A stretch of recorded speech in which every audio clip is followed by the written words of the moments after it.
उत्तर प्रदेश देश की राजनीति का सबसे बड़ा रण क्षेत्र 2027 के विधानसभा चुनाव अब धीरे धीरे राजनीतिक दलों की प्राथमिकता में आ चुके। बीजेपी ने इसकी तैयारियां शुरू कर दी, बल्कि अब संगठन के तौर पर सबसे बड़ा चेहरा खुद मैदान में उतर चुका। बीजेपी के नए अध्यक्ष नितिन नवीन पहली बार उत्तर प्रदेश के दौरे पर आए। उनके साथ पार्टी के सबसे ताकतवर संगठनात्मक रणनीतिकार BL संतोष।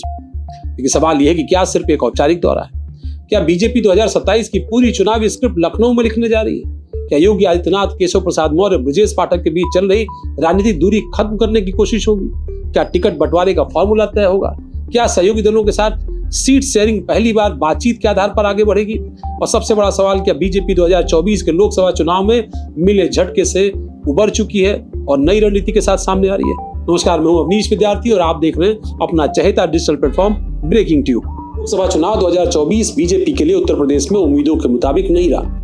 जहां पार्टी 80 में से 70 सीटें जीतने का सपना देख रही थी, वहीं परिणाम ने साफ संकेत दिया कि जमीन पर कई स्तरों पर सुधार की जरूरत। ये वजह रही कि बीजेपी अब केवल चुनावी रैलियों पर भरोसा नहीं कर, अब संगठन को मजबूत करने, कार्यकर्ताओं को सक्रिय करने, नेताओं की नाराजगी दूर करने और जमीनी फीडबैक लेने पर पूरा फोकस किया जा रहा है। इसी मिशन के पहले सेनापति बनकर यूपी आ रहे हैं बीजेपी के अध्यक्ष नितिन नवीन।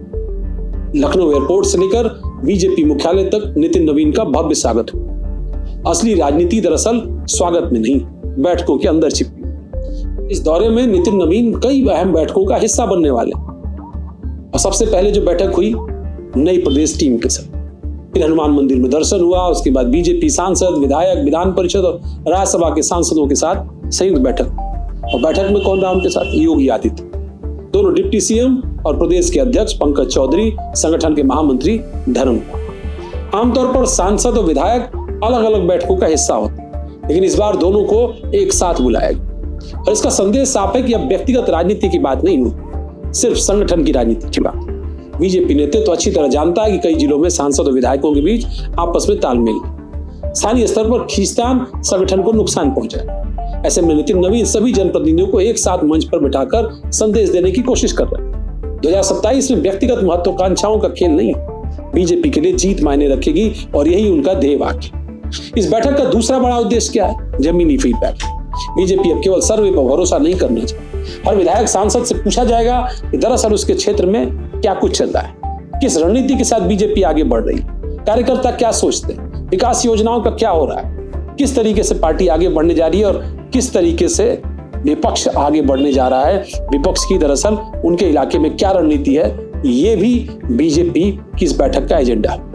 दरअसल कौन सा सामाजिक वर्ग नाराज है और किन सीटों पर संगठन कमजोर है, ये भी जानना जरूरी। यानी 2027 की रणनीति दिल्ली बैठकर नहीं, जमीन की रिपोर्ट के आधार पर। और इसीलिए नितिन नवीन लखनऊ पहुंचे। जनप्रतिनिधियों की बैठक के बाद बीजेपी का सबसे ताकतवर मंच सक्रिय होगा, यानी उत्तर प्रदेश बीजेपी का कोर ग्रुप। इस बैठक में शामिल कौन हो रहे हैं? मुख्यमंत्री योगी आदित्यनाथ, डिप्टी सीएम केशव प्रसाद मौर्य, ब्रजेश पाठक, प्रदेश अध्यक्ष पंकज चौधरी, संगठन महामंत्री धर्मपाल और नितिन नवीन के साथ साथ BL संतोष। इस मीटिंग में तय होगा 2027 का रोड मैप। सूत्रों की माने तो इस पूरे दौरे में राष्ट्रीय स्वयंसेवक संघ के वरिष्ठ पदाधिकारियों से भी, जो यूपी के हैं, उनसे मुलाकात हो सकती है। इसमें पूर्वी उत्तर प्रदेश क्षेत्र के क्षेत्र प्रचारक, पश्चिमी उत्तर प्रदेश क्षेत्र के प्रचारक, दोनों से फीडबैक लिया सकता है। संघ हमेशा चुनाव से पहले बूथ स्तर पर आकलन करता है। ऐसे में बीजेपी संगठन और संघ का समन्वय 2027 की तैयारी में बेहद महत्वपूर्ण माना जाता है। इस दौरे का सबसे चर्चित कार्यक्रम होगा मुख्यमंत्री योगी आदित्यनाथ के आवास पर पॉलिटिकल डिनर। राजनीति में कई बार डिनर सिर्फ डिनर नहीं होता, लोगों के दिलों की दूरियां कम करने वाला है। यही कई बड़े फैसले होते हैं और कई अनौपचारिक बातचीत, यही रणनीतियां बनती हैं। और सूत्रों के मुताबिक तो इस डिनर डिप्लोमेसी में बीजेपी के कई सीनियर नेता शामिल हो सकते हैं। संभावना यह है कि यही टिकट वितरण की दरअसल शुरुआती तैयारी भी हो। चुनावी अभियान की दिशा और संगठन की प्राथमिकताएं भी यही से तय।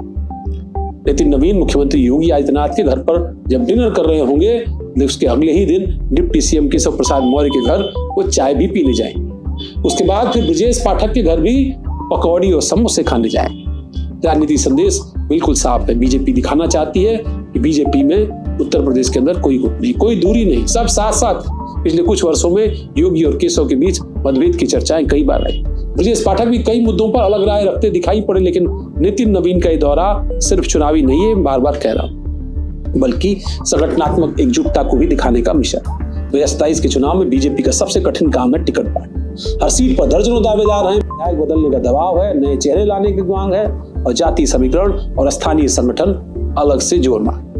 इन सभी के बीच पार्टी एक नई चुनावी प्रक्रिया शुरू कर सकती, यानी हर सीट पर 3 से 4 नाम प्रदेश संगठन भेजेगा। उनकी रिपोर्ट पर तैयारी होगी, सर्वे होगा और फिर अंतिम फैसला केंद्रीय चुनाव समिति तय करेगी। यानी इस दौरे में टिकट वितरण की शुरुआती रूपरेखा भी तैयार हो सकती। बीजेपी सिर्फ वर्तमान नेतृत्व तक सीमित नहीं रहना चाहती, बल्कि नवीन पूर्व प्रदेश अध्यक्षों से भी फीडबैक लेंगे। उनसे पूछा जाएगा कौन सा सामाजिक समीकरण बदलता, किन क्षेत्रों में पार्टी कमजोर हुई है, किन मुद्दों पर जनता नाराज है और 2027 में किस रणनीति के साथ चुनाव लड़ने की जरूरत है। ये सब प्रदेश अध्यक्षों के साथ नितिन नवीन की बैठक, यानी अनुभव संगठन दोनों का मिश्रण तैयार किया जा रहा है। बीजेपी अकेले चुनाव नहीं लड़, एनडीए का पूरा कुनबा उनके साथ। इसलिए अपना दल S, Suheldev Bharatiya Samaj party, Nishad party और राष्ट्रीय लोकदल के नेताओं से भी बातचीत होगी, उनको लखनऊ बुलाया। यही सबसे मुश्किल सवाल सामने होगा, सीट बंटवारे। ओम प्रकाश राजभर पहले से ज्यादा सीटें चाहते, संजय निषाद अपनी हिस्सेदारी बढ़ाना चाहते हैं, जयंत चौधरी पश्चिमी यूपी में मजबूत दावेदारी करना चाहते हैं और अपना दल भी अपना कोटा बढ़ाना चाहते हैं। अब बीजेपी इससे कैसे निपटेगी, कैसे सहयोगी दलों से समन्वय बनाएगी? बीजेपी को सहयोगियों को संतुष्ट रखना है और अपनी सीटें भी बचाना। नितिन नवीन के सामने सबसे बड़ी चुनौती सिर्फ विपक्ष से नहीं है, सबसे बड़ी चुनौती है बीजेपी के भीतर का कोऑर्डिनेशन, संगठन और सरकार में तालमेल, कार्यकर्ताओं का मनोबल और जातीय समीकरण, स्थानीय नाराजगी और 2024 जैसी गलतियां नहीं।